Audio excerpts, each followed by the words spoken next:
Et salut à tous les amis, aujourd'hui une nouvelle présentation d'espèces. Alors il s'agit de l'Eublepharis macularius. Oui, le macularius, c'est ça. Si un jour je pouvais choper le mec qui donne les noms scientifiques, j'aurais vraiment 2 mots à lui dire. Enfin bref, donc l'Eublepharis macularius, alias le géco-léopard, c'est quand même plus simple, hein.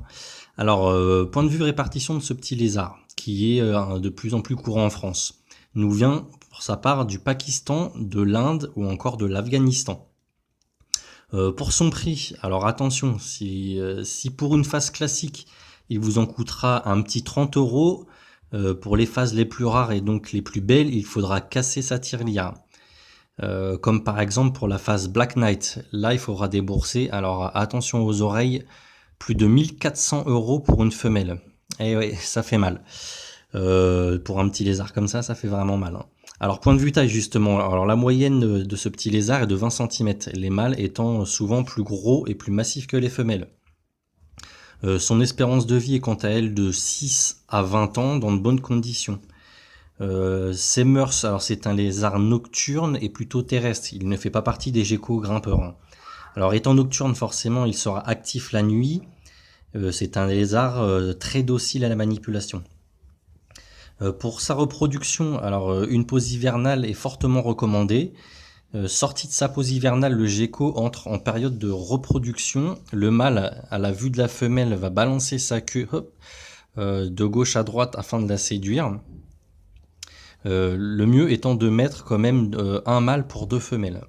Une fois la femelle conquise, l'accouplement se fera avec quelques morsures douces de la part du mâle, pas comme les pogonas où c'est un peu du sadomasochisme. Après environ 4 semaines de gestation, la femelle cherchera un coin légèrement humide pour y faire un trou, puis y pondra ses œufs. On pourra, pour faciliter les choses, lui proposer une boîte fait maison ou encore ce qu'on appelle des wet box.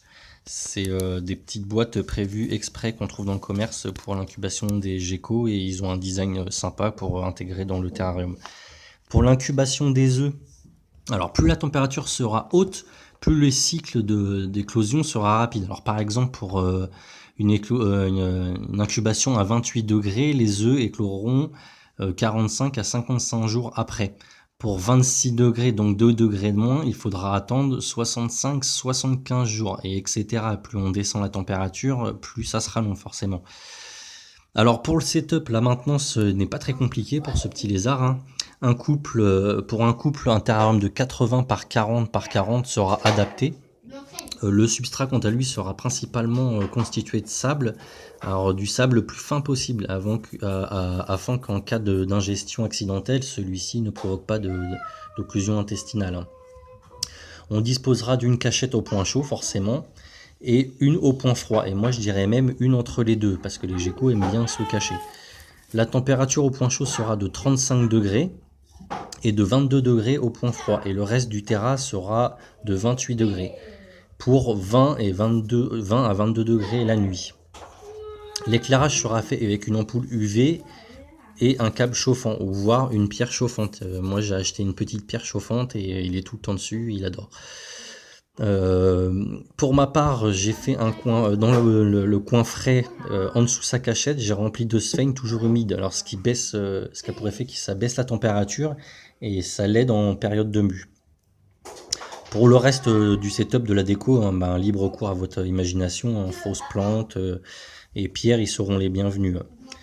Et pour finir, forcément une gamelle d'eau, pas trop profonde, mais une gamelle d'eau forcément obligatoire, hein. Pour la nourriture, alors ces petites bêtes ne sont pas très compliquées non plus à nourrir, hein.